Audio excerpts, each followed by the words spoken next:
So we want to welcome you today to the Lead Athlete Podcast. Today I have with me Samantha Sheeley.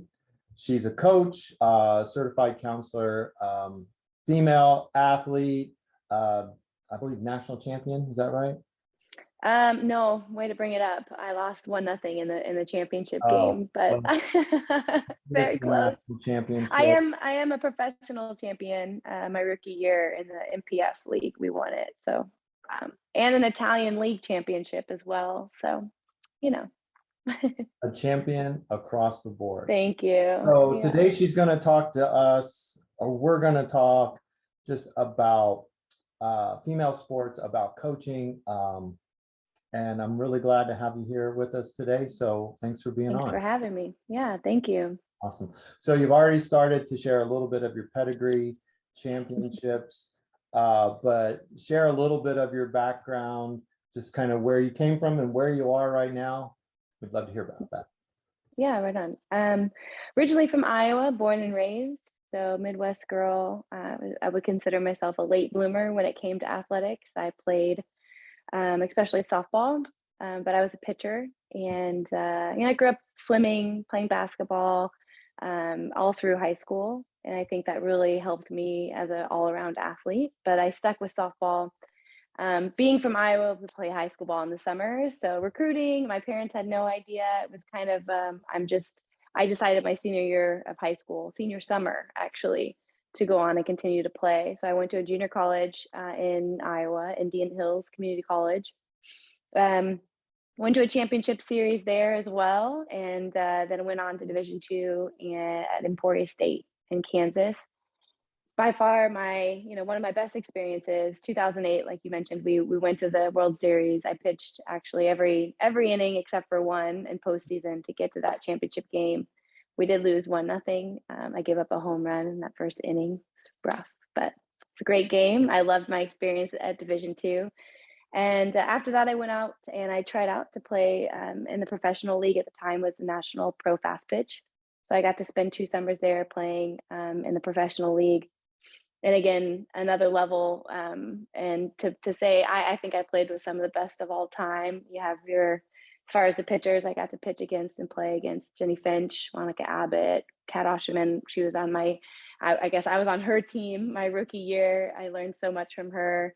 Right. Sarah Pauly, who actually helped, like I mentioned earlier, going to Italy. She was the one that kind of connected me to get that opportunity 10 years later to go play. And others like Crystal Bustos, Natasha Watley. So that experience was life-changing. And so as far as my playing career, that's kind of how I've gotten to where I am today. So let's talk about where are you today. So you are still playing, correct? Well, so I went recently to Italy. Like I mentioned, Sarah Pauly had seen me on Instagram. She's been playing, ever since we coached against each other when I was at Wichita State. And so she's always been a friend and somebody I've looked up to, and she saw me on Instagram. I stay in shape and was pitching, and she's like, do you want to go to Italy? I think you could do it. I haven't played and hadn't been collegiately coaching for years. So, I was in shape, but not quite ready pitching shape wise, but I'm so glad I went. And so I played and competed in the European Cup and a national Italian league series, and we won both, which was an amazing experience. So I just got back and a couple months ago from being over in Europe. So hadn't played, but was very fortunate to be able to go do that. Amazing. So now what are you doing? So tell us about. Yeah, well, so background as far as coaching, I got after leaving Emporia State, I went and coached at Winona State in Minnesota, was getting my master's in counseling and was a grad assistant. Was lucky, Greg Jones, he's still there right now, an amazing program, amazing coach, and, loved my time there. We were part of a coaching staff of the year, made school history. After that, I went on to coach at Wichita State, and I coached with my former head coach at Emporia State. She hired me on as her pitching coach. I was there for 4 years, and again, we made school history, and she's taken that program, it's the top 25 today. They actually have opening weekend coming up this weekend. Super exciting to see them. So go Shocks. But I've always wanted to live in California. So I moved out to California, took a job, was very lucky to work with Taraya Flowers and Caitlin Benny out of UCLA, the GOATs in their own right. And so I was at Cal State Northridge for two years in California. And then I kind of shifted gears and went into using my degree. And so I was working at a residential home for teens and kind of dabbling at a junior college out there too, Santa Monica Community College. So I've always kind of kept, whether it's with lessons or, and now at Chandler Gilbert Community College, I'm helping out there as well. So how long have you been coaching?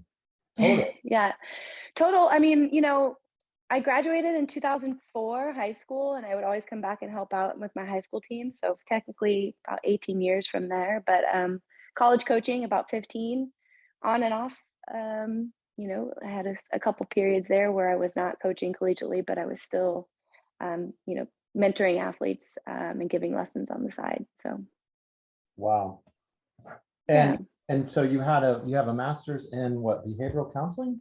Is that what it is? Yeah, so community counseling was what it was called. I'm currently now working towards licensure. So I never got licensed in the state. I've kept up my certification, but because I went into college coaching, I just never got into the licensed field. So I'm working on that now. I just actually took a position at a local intensive outpatient counseling facility here. So I'll be leading a youth group ages 11 to 13, and then an early adolescents, I guess, early adults career 18 to 25. So looking forward to that experience and working towards my LPC.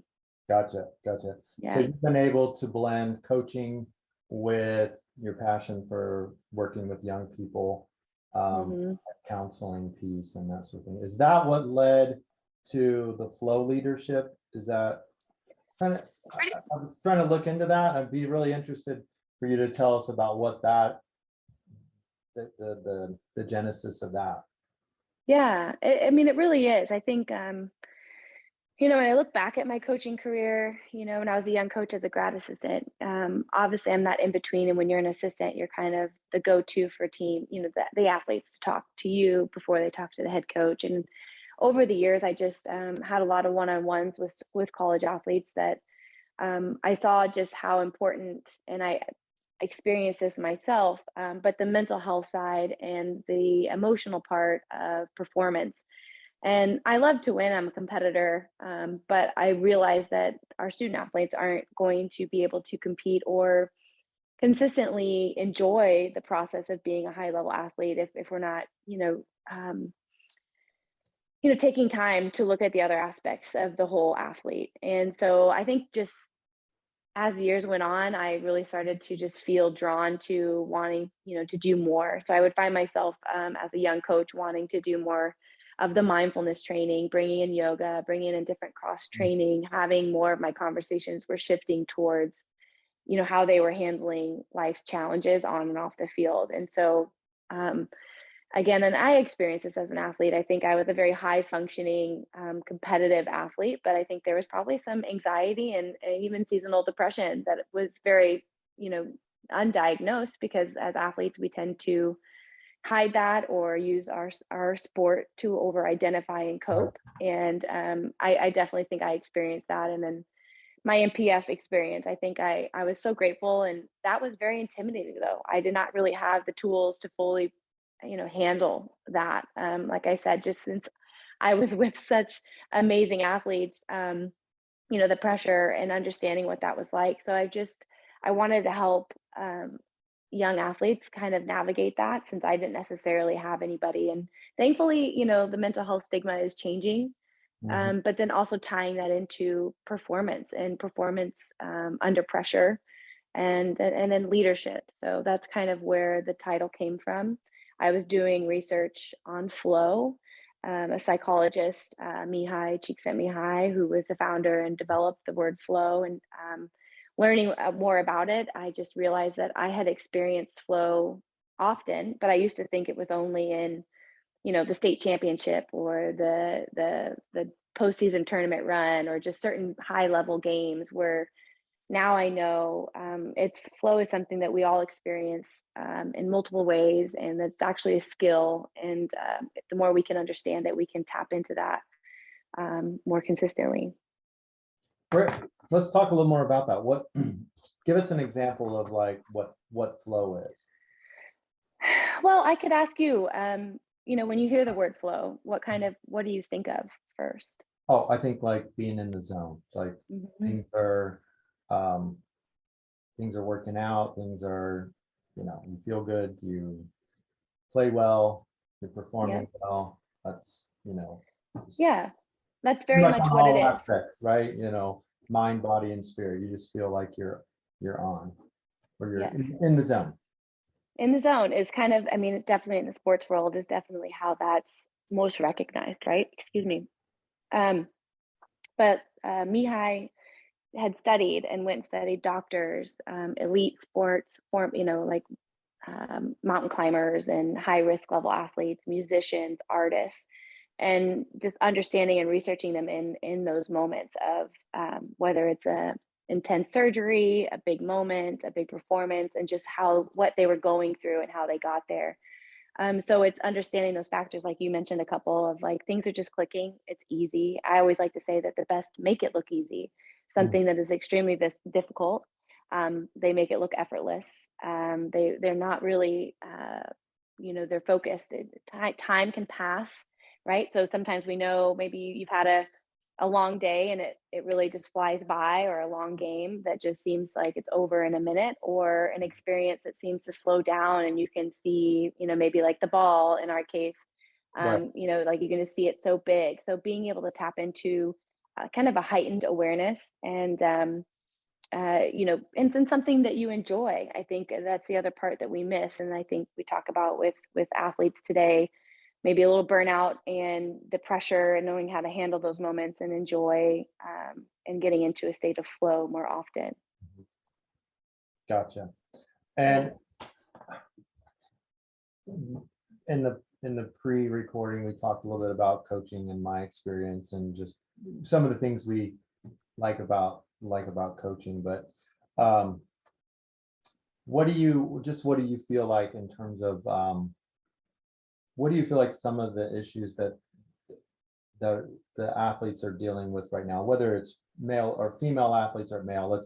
Your expertise is in female, and feel free to share about that. But what do you think are some of the pressures that they're seeing, Hmm. and maybe even what are some of the causes of some of those pressures that are leading to um, the need to have um, the need for the importance of mental health with combined with sports performance and physical performance and all those other kinds of requirements needed to perform on the field. Yeah, I mean, you're 100% correct. Majority of the athletes I've worked with have been female, Mhm. but I would love your input on what you're seeing on the male side. But I think today we know social media and the world that we live in. I think like I said, back when I was growing up, one, I didn't know what Susie in Arizona was doing or training. Now I can compare myself to kids across the nation. I think this level of expectation to perform and kind of be perfect, I think, and not wanting to look bad. I think fear of failure and judgment is at an all-time high. Mm. You add obviously COVID. We know the numbers say that there's been a spiking increase, especially in adolescents, but in adults as well, with anxiety and depression. So you're seeing kids not knowing how to handle something that maybe in the past was really more fun is now way more pressure. Um, and so those are some of the factors. I think parents, again, because of the world of social media, also getting caught up in Yeah. wanting the recognition, or seeing, and it comes from a good loving place. They see that what their kid could potentially do. And but I've seen when I've gone to travel ball tournaments and I'm talking to kids, I could be talking to an 18U kids, and they're, some of them are like, can't wait to go to college. Some are like, I just need to get a scholarship to pay back my parents, so you can see the Right. motivation has changed. I just need to get to college. So, and then I've kind of, that's it. That's the goal. And, I'll hear on the other side of that, college coaches are like, these kids, and I'm a millennial. I remember what they said about millennials, and that we were entitled, and that we just want things to be easy. And we know now what they're saying a lot about Generation Z, which is, everybody gets a trophy and everybody just, Yeah. everybody wants to just find a place where they can be the number one. And some of that's true. But I do think the cause of that, I kind of shift it back to the adults and the leadership. I think any issues that we're seeing in athletes is going to come as a direct result of what we're seeing in poor leadership or just unawareness on, on our leaders and our adults in that position. So. Yeah, you said something interesting. So I'm Generation X, and you can probably tell Mhm. that, right? Um, and I played college sports. But our conversations were like my conversations with my parents were much, much more different than the conversations I had with my daughter. Mhm. And I remember the conversations like, hey, my dad's like, hey, if you get in college was the goal.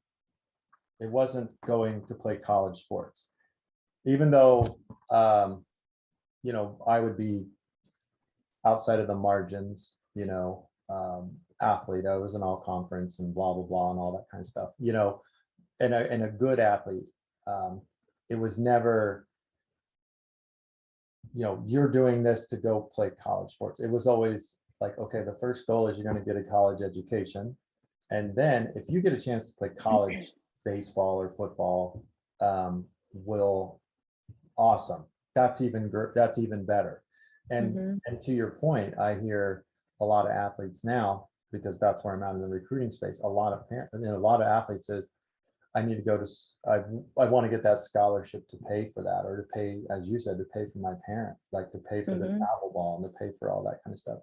So that's the first thing. The other thing was, I think, you touched on was like, for me, it was to compete at the college was like, man, I made it. Whereas a lot of kids like, and I think that's why I didn't like, I played college sports and then I played a couple of years and then I was done. And it was kind of like, well, I'm good enough. It was more of I've done self-validation. it. Yeah. Yeah. It was like, oh, I played a little semi-pro. I got there and I'm like, I am not that good. These guys are way better than me. And this is probably my limit. And I was very content with that because it was goals. It was like, okay, I want to be all conference. I want to be all state. I want to hit 300. I want to, and it was a goal. Whereas now it's like the ultimate goal is, like you said, like something outside of the sport, whether it's recompensating parents or whether it's pressures of, I Mhm. want to be as good as so and so. And I think you're 100% right. Well, yeah. Well, and I think they're also, it's being glamorized. I mean, we know the D1 or bus mentality is still very prominent. This idea of getting a full ride and some of these, ideas that are still out there. I mean, I kind of every time I hear a kid say something about D1, I go, no worries. I still want to go D1. Like I get it. Like it's a Right. glamorous experience. Like you know, I understand why, that's such a big deal. But I kind of also joke, I'm very glad that I didn't necessarily that I came from Iowa and I didn't have the recruiting pressures. I didn't play on an intensive travel ball organization at all. I didn't play travel ball, and that usually blows people's minds. But Oh, yeah. I saved money going to a junior college. I didn't really know what I wanted to do. I wasn't academically driven. I mean, I definitely enjoyed playing softball. I mean, I was still on the dean's list. I was a good student, but I didn't have a ton of goals. And I work on goal setting with athletes, but I think it's having the conversations now, like I said, being full leadership as a counselor for student athletes today is to have those conversations and start getting them to think about what they actually want. Because I think there's, and then they're on a team with a travel ball coach who we want to get kids recruited at D1. That makes us look good. And there's always kind of an ulterior motive. I have kids at my junior college and they're still there playing, and I love that. But a lot of times they're like, well, I just, my dad wants me to play. My dad still wants me to play. So they're still trying to please other people. And I think they see the benefit, of course, of being on sports and they love the camaraderie and all those things. But, when you get to a team and you get to college, it's like, what part of, right? We don't all have the Patty Gasso tradition that we like, you get there and you know what you're there to do. Mhm. So, I mean, it's just understanding the levels of what we're dealing with, but that you can still have that same experience at multiple levels. And I don't think parents necessarily always understand that, especially if they weren't athletes and haven't gone through it. And so those are the conversations I want to have with student athletes, is helping them figure out what their story is, and having somebody who's not invested in anything. Like, I'm not there to, whatever you decide doesn't benefit me in the least. It's really about you figuring out what you need.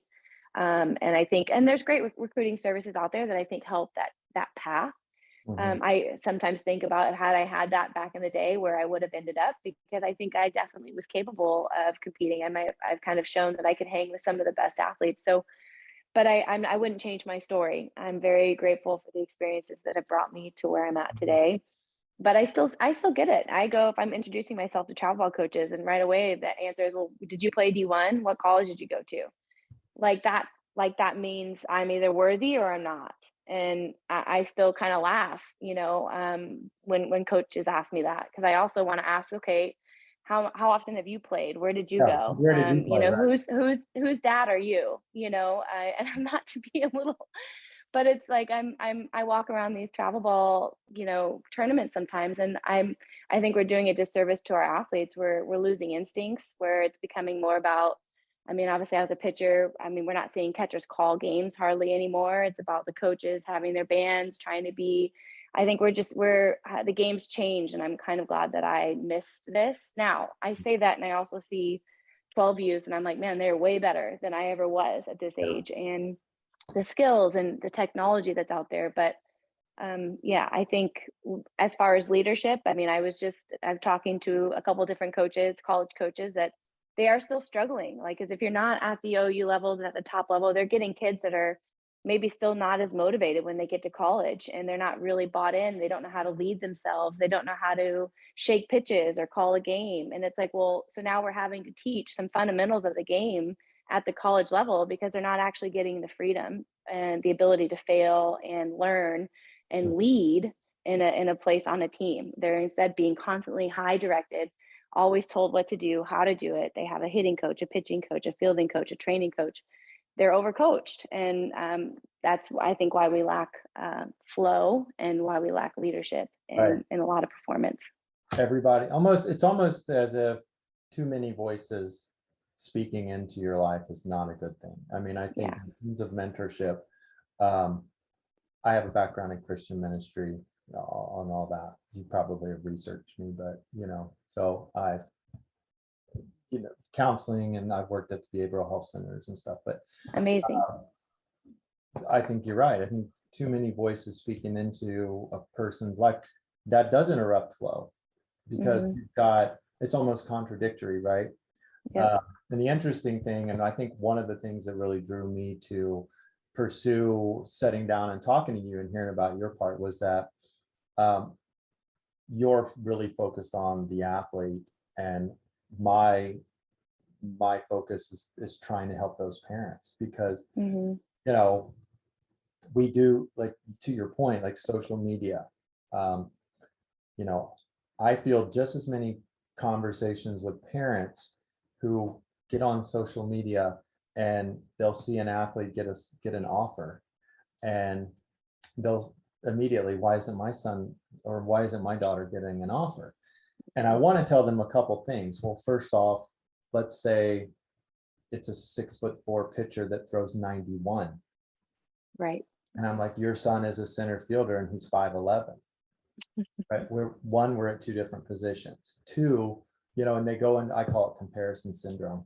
I wrote a blog and did some videos on it, but they say, and I'm like, okay, everybody's recruiting is going to be different.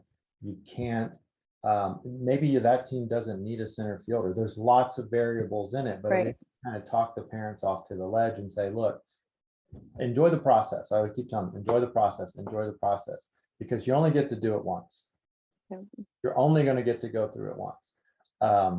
And if you're too busy getting focused on, checking off a box, or D1, or, Power 5 school, or playing on the West Coast, if you're going to miss an amazing opportunity, and then you're going to miss the parent part of your kids.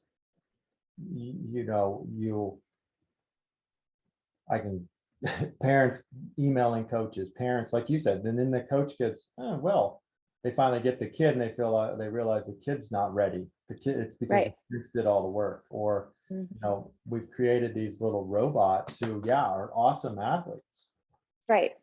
but they're disposable, right? I mean, it's like, Mm-hmm. oh, I only play center field and that's it. Like, Yep. no, you don't. Like, you know, you might be an Or they all. just, yeah, or they just don't know how to handle failure, right? I mean, I think there's in a, you can kind of, there's a spectrum, right? Not that everybody has to have hardship to kind of know how to have work ethic and grit, but I do think that there's we're navigating a generation, right, where they have easy access to things, instant kind of gratification on our phones. We have all these technologies, so we have, sometimes great feedback. But I mean, a kid could look great at practice, could be hitting the numbers on whatever radar that you're tracking, but that doesn't go into the game. And Right. I don't think, and then parents want to know why, and again, where we're investing in our money. That's kind of the big question to me. I didn't have any of that growing up. When I Right. talk about, I mean, I threw a softy ball to a gym wall. I learned how to train on my own, and so that's definitely my philosophy as a mentor and as a coach. Is I want to instill someone that knows how to coach and train themselves. Not Right. that you don't get coaching, but once you're out in the field, I can't help you. Exactly. You have to know what you're doing. And so I like to build, and that's the same thing in my counseling sessions with my athletes. It's you figuring out their narrative, figuring out what kind of situations and their training, their habits, what are they telling me about, Right. how they align to what they want to do. And, I can be a real voice. I'm not there to necessarily be their friends. And I definitely like working with parents. And Yes. would love to kind of educate on this kind of stuff as well. Because I think, I use a TAP assessment. It's actually kind of, I think, is maybe potentially going to be something that's going to be part of the recruiting process in the future. I don't know how, but that it, it's kind of like an personality assessment that coaches can now kind of say, hey, take this assessment and I'm going to see where you actually score on confidence and on grit and on a top adaptability or coachability. And, I remember there was a quote by, oh, now I'm just blanking on her name, UCLA head coach, Sue, is it Sue Sue Lindquist? Inquist. Yeah. Yes. Talking about, she's like, wouldn't it be great if there was just a machine you could go put up on a kid's head and find out if they're a Right. brat or if they are tough or right. But, and I think this is a version of that is, understanding those intangibles. And I think, again, I wish I would have had somebody talk to me about, growth mindset and fixed mindset, which is great. It's being taught in some schools and it's being talked about, but I don't think it always Mhm. sinks into really life examples of what you're experiencing on the field and how that shows up in your life. And sometimes our parents and our coaches aren't actually demonstrating or leading or modeling the behavior that they want out of their child. So you want a tough athlete, but yet you're complaining. Right. You want a hard worker, but yet you guys just sit on your buckets. I don't. There's a misalignment, and I think the kids aren't. They're not dumb. They're very smart. They have access to so much information. So as adults, another great resource I love is Tim Elmore. And for parents and coaches, I think we should, it's about us adapting to this generation. And so that's kind of what I want to help kids navigate and help parents and coaches who are willing to listen and be wrong, which is Right. not always the case, that to admit that I got to look at what I own in this process. And so, I mean, I'm finding that I'm not for everybody. I mean, this kind of, whether it's the stigma around mental health, I'm not diagnosing kids. Mhm. If there's something that's not really the work that I do in my own business. Um, but I think people, don't want to necessarily have to look at what if their kids are having problems that they could be potentially part of that. I'm not a parent, so I understand, only a little from the outside. I know that's a personal experience, but I think it's a Yeah. team focus. So as a family, I think parents and athletes should be kind of getting this education and having these conversations. Right. And I think to reiterate what you said, we as coaches, we would joke like, hey, coaching's fun except for the parents. And there's some truth in that, Yeah, and I think parents have good intentions. So for sure. I don't want this to seem like we're, bagging on parents. What I think, if I'm hearing you correctly, and if I understand what your passion is, that is helping parents, but helping the athlete, right? And understanding that the athlete is more than just an athlete or a student, but Yep. there's an emotional person, Yep. a person that mentally has to learn to deal with certain aspects of life, that there's much, multifaceted, if you will, right? Yes. It's not just, is she tall, is she fast, is she strong, can she hit really well, those things that are required for the sport. And I think you're right. I think a lot of kids go in and they say, well, if I'm not a softball player, what else am I? Yep. Right? I'm loved, I'm appreciated. My parents, and I work now with my boys in this regard. My boys play lacrosse and football and soccer. And even though I'm in the sports industry and I get kids scholarships and stuff like that, I tell them all, I'm like, if you decided tomorrow you didn't want to play, I'm totally fine with that. We'll go find something else we want to do. Yep. My validation is not in whether or not you're a college athlete. If you get the opportunity, or if you make it your goal, I'll help you, I'll support you, I'll love you. But I'm not going to be out there going, hey, did you take 50 ground balls today? Hey, and I always tell the kids this too, like, and I did this with Madeline when she played softball, was if you want to pitch, I'll catch. But Yep. I'm not going to come to you with gloves and saying you need to do your reps. But if you do your reps, if you're going to do your reps and you came to me and said, Dad, I need a catcher, can you catch me? Go get the bucket. Yep. I'm old. My knees are gone. There's a time where my dad Oh yeah. wasn't always on the bucket, but he eventually got to that. But no, I respect that. And when I'm hearing your language as a parent, it's very, very balanced, and you get it. And I think that's amazing. Yeah. I try to work with our athletes, and I had a parent yesterday that we talked to. I said, look, I don't care one way or another if your kid gets recruited or gets not recruited, but gets scholarship, that he's going to get recruited, right? Through our program or through what we do. I'm here to help walk you through. And the question was about like success rate, because everybody wants a guarantee. Play on this team, automatically get a scholarship to D1 Alabama. And I said, look, I always look at my athletes like this. If you lay out all your options and you have an option to go to 3 or 4 schools, two schools, I don't care. If you have an option to go play college, if you have an option to go into the military, or go and be a college student, or the Peace Corps, or whatever. And at the end of our time working together, you said, hey, Coach Mike, and this has happened to me before, I've decided maybe college ball isn't for me. I've decided I'm going to pursue my interest in computer science. Right. Go into the military. You know what? I love my high school sweetheart. I think I'm going to propose. And I'm like, good. All right, rock and roll, man. Because I feel like once a kid realizes they have options, and if they've laid out all those options and I help participate in giving them an option, my job is done. I did my job, rather. You make your choice, I'll support your choice. And that's the other thing, like I said, with a kid, if you're going to play, you'll get, my philosophy is this, you'll get good gear. I'm not going to put, my dad put me on the field with busted up gloves, and my coach had to re-pad 3 times.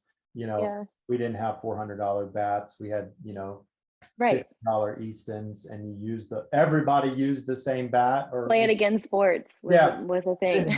I'm so old, we didn't have to play it against sports, but we had like two kids on the team had like new bats, and then you got these junky old bats in a military bag somewhere. And yes. they were athletic tape. You didn't even have, good grip. You had to share helmets. Yeah. And it was like, you get your at bat, that guy pick up your bat. He used it, everybody used the 33-30. But I tell my kids, look, I'm like, hey, I'll support you. You'll have good gear. You'll have good opportunities. I'll play catch with you if you need to play catch. but I'm not going to be pushing you. I'm not going to be like, hey, you need to go do 30 shots or 40 shots a day, or you need, like, man, if you don't want to do it, that's on you. And Well, that's okay. That's okay. yes, I think as a yes, parent, we need to learn that it's okay. right. And I think Well, as, and like you said, we're not here to bash parents. And I wouldn't be able to say I did what I did without my parents. And that's so it's again the word balance. But I mean, if anybody's watching the Olympics right now, I mean, you're seeing all these stories of kids when they were little. I mean, they don't make it to the Olympics without their parents. You know, exactly. this is the parents, like that's what I'm saying. Actually it should be a unit where I unfortunately I think the parents and the kids are separated. It's like the kid needs to do all this to get there. And it's like, well, there's actually it's a unit. If you guys work Right. together and really start to understand, I think you see elite athletes that make it either, and again, back to that spectrum, either they have, maybe they come from the resources and they have the family and the support and they're able to go far because of that, or they have maybe a setback and have had learned to that hard work and the grit and they've had to do it kind of on their own and they have that. It's the kids that are in the middle that either the parents have, are like supportive but don't push, and that's great, and they kind of find their own path and are able to kind of get the best out of their college experience, but they know it, maybe it's about, life after sports is really going to be more for them. Maybe they want to be a doctor, right? So they have a different drive, but it's those kids in the middle that maybe don't have a push on either side, that have to really figure out what they want, what their story is, and why they're doing what they're doing, and it can't be because of parents. And so my dad was very similar to you. I mean, there'd be times he'd be like, "Hey, let's get out there," and I think that's again that little push from parents, the balance.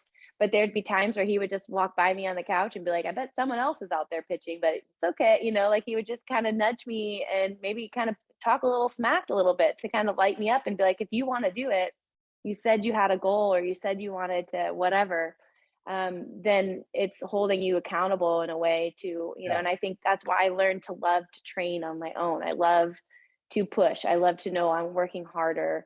And I think that's a skill. I think a lot of times you hear, and I hear coaches say, well, you can't teach this, you can't teach that. And I think a growth mindset. I think anything can be taught and can be learned, but it takes a lot of factors. And those are, again, the families that are brave enough to kind of be like, hey, look, this is what we're dealing with. Can you help our family like level up for my athlete, for my student, for my child? And look at how can we make this better function, because again it's a family dynamic. I mean, you guys are giving up your weekends as parents, you guys are spending your hard-earned money, you're doing all these things for these kids to have the tools, but I have an athlete who's a senior, and she, like her parents will watch her games and are, proud of her, but they don't really see the point in softball. They're kind of like, what are you doing? Like she has a job, she pays for her own gas, she pays for her own dues. She does great in school. She got her own scholarship. This kid did it all by herself. And I remember meeting this kid at a camp, and the way she spoke, I said, I would hire you right now. Just, I don't know what for, but the way you handled yourself, the leadership, the way she spoke about her experiences. And you don't get that if you don't learn to develop as a young person. And I think that's why sports are so great.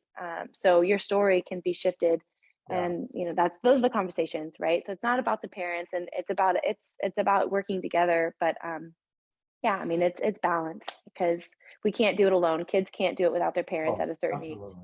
Absolutely. And then again, you see the Olympics. It's just so cool to listen to these stories, and how much parents are really the driving force. I mean, so yeah, we love our parents. Shout out to No, our absolutely. I think parents, parents. and that's again, support system. Mhm.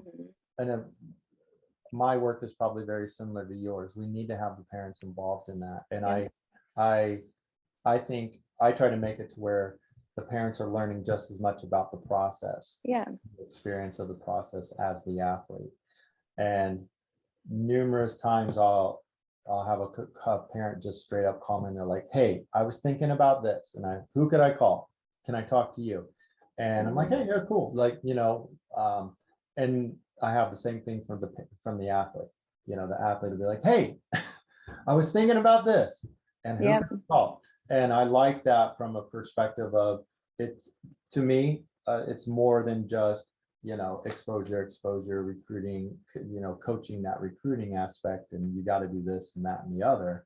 It's also about that support support, be able to support or however, be there as a voice to help parent process so that they are balanced. Those big decisions, it's big decisions. And I think now we have the name, image, and likeness that wasn't around. So for kids now, even adding an extra element, I know college coaches that I've spoke to are, like they see a benefit, but it's also, scary because now kids are just like, hey, I don't even have to play, but I can make money. I can be a TikTok influencer wearing my jersey and I'm good. So like, even if I don't, now I'm not even maybe a valuable asset on the field. Like I kind of just show up, I do what I got to do, but I can wear my jersey and make money. And so I think that's going to be, I want to help kids in that, building a brand is, I'm not saying I'm a marketing agent or anything like that, but understanding your story is going to be a big part of knowing and not getting caught up in, like I said, the distractions of comparing, of unrealistic expectations of what we see on social media. Yeah. And navigating that. And I think I think that'll be over. How do I say that? The NIL, I don't think it's going to last long. It'll be interesting. That's for sure. No. And I think it hurts the player like you who went to I'm super supportive of it in this regards. An athlete at a D2 school or a small majority of athletes are not going to be full scholarship. We all know that. Right. None of them are. But it's great for them to go, say like Madeline, she could go to a car dealership, sign some autographs for the day and get paid a few $100.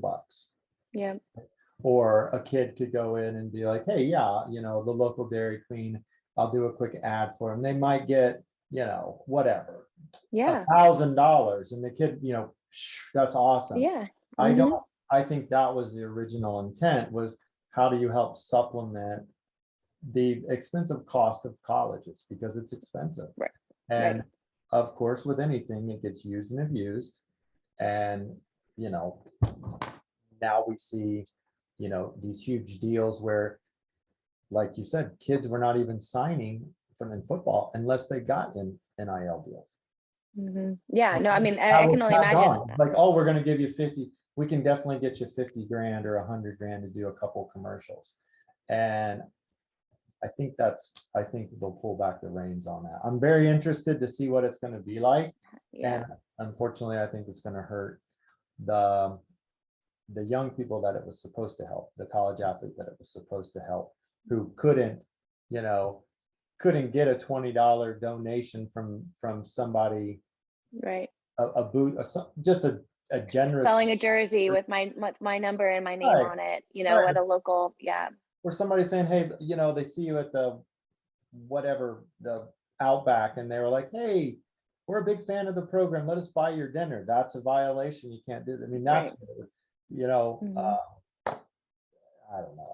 I'm really interested in it too. It's a whole nother topic. I know. I am too. I'm happy. I mean, student athletes, it's there's so many positives, but I do, I'm sure a lot of coaches too are having to navigate one more thing like that, and making sure, and again, comes back to the recruiting process and finding the right fit, and knowing that you're going to be a part of a program, because that is the coach's livelihood. I think we sometimes forget that, college coaches, like they get paid to, compete and win. And, so it's a very interesting world we're navigating now. And then you add the COVID year, which making everybody kind of reconsider what they want to do and whether or not college is the way they want to go, and why, because they're, you can start a business, you can kind of do different things.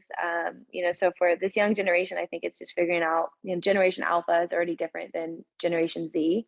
I'm really enjoying working with the younger population and really getting to see, the differences in these younger athletes. But I mean, it is kind of sometimes tough to watch when I go to a 10U, 12U tournament, and the intensity and the way we're treating these kids like they're college athletes, and we're taking away just the fun of the game sometimes because it's so competitive at such a young age that, and again, don't get me wrong, they're better than I was at that age, but I don't know how long they're going to last sometimes.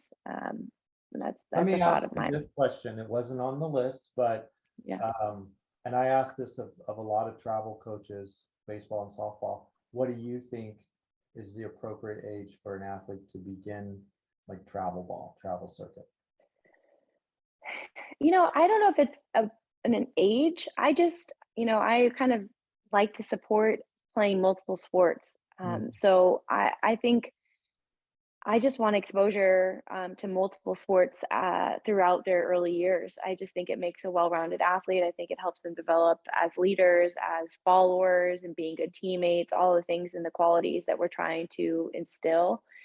Again, I mean, you look at like in the softball world, like a Gabby Plain didn't even start pitching until she was 13 or 14, and she's on the Canada national team, or I believe, is that the right team? I'd have to double check my facts, maybe not the Canada, but on a national team, and is at a Division 1 at Washington.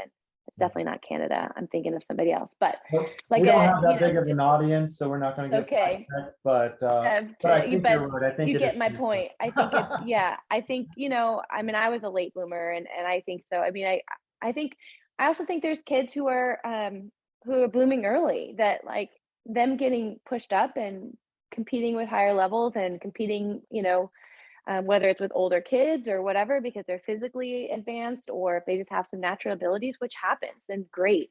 Mm, But I think, allowing your kids who are going to go through growth spurts that are kind of awkward stages, that they're maybe switching up sports, and I think allowing, travel ball coaches and high school coaches working better together at allowing kids to develop as athletes outside, and realizing that if they take a couple of months off of their sport, that, if they're training in other ways, like we'll pick it back up. I mean, getting out of shape is one thing, but honing your skills and playing multiple sports is the way I would go. I just think, yeah. So the travel ball, I'm not against it, but I think the level of intensity and the focus on winning at that age, at the younger ages, is just kind of silly, because I always say to my kids that are older, I'm like, no one's ever going to ask you if you won your 12U tournament. No one's ever going to ask you if you were an all-star on your 14U team. Like, no one cares. No one, like, it's not.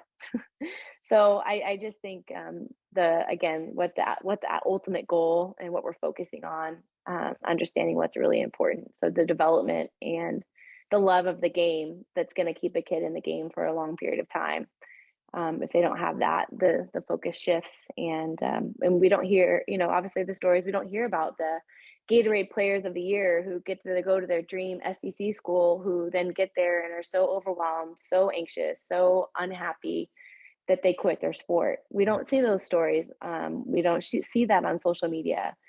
We don't hear about, the dark side a little bit of depressed athletes who, if they get injured and they don't know how to handle it and over identify, and or just can't handle the pressure of being at a big school, and they transfer and they go to a small school and they really enjoy it. We don't hear those stories nearly enough, or support and advocate for a different path. So yeah. I think you're spot on. I think you're spot on. I know we're up against a little bit of a time crunch. You have a lot of things going on in your schedule. I definitely want to thank you for the conversation. I enjoyed all of it. Me too. Thank you. I think we might have to do this again. It'd be really fun, That'd be great. interesting. Do me a favor, tell our audience where they can find you online. Just Instagram, Samantha_Sheeley is my name, Sheeley. But Facebook, I have a Flow Leadership group there. All the places. LinkedIn, you could follow me and contact me there, and Twitter, Samantha Sheeley. So I'm around, and yeah. Thank you again for having me. We're glad to have you. I'll put your connection points in the description. If Cool. anybody's listening to the video, the podcast, definitely, if you want, send me a DM. I'll be glad to pass along Samantha's information, especially parents of female athletes that want to get part of that group. I know she's doing amazing stuff with female athletes, especially. And yeah. I'm open to the male athletes. I'm ready if I'd be open to that. Anybody that's willing to kind of have these discussions, would be great. Awesome.